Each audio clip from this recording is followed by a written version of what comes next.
Hi, Geometry. So your first objective is to review how to solve proportions. So most of you should know that when you have two ratios set equal to each other, you would either multiply the top and bottom, or you would do something else, which we'll explore in a different slide, okay? So here we know that 2 over 3 is equal to 18 over what? So we try to figure out what number we multiplied 2 by to get 18, and that's obviously 9. So 9 times 3 is 27, so we figured we multiplied by 9, right? So same thing here. If we got to 4 to 1, right? So how do we get to 7? So we know that going this way we have to divide, but going this way we multiplied. So we know that we'd multiply them by 7, okay?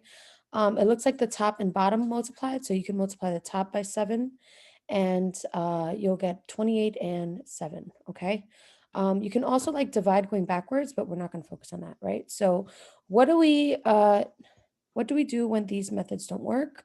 Well, whether the variable is in the numerator or denominator, we undo division by multiplying, okay? And this is what I was hinting towards earlier, right? So a proportion states that two ratios are equal. For example, a half is equal to 3 over 6. To solve a proportion, we cross multiply. So we would do A times D equals C times D, like this example here, okay? So now we have some examples where we're cross multiplying. All right, we know that 1 times 8 equals 2 times 4, which is 8 over 8, and that's how I know that my proportion is correct, okay?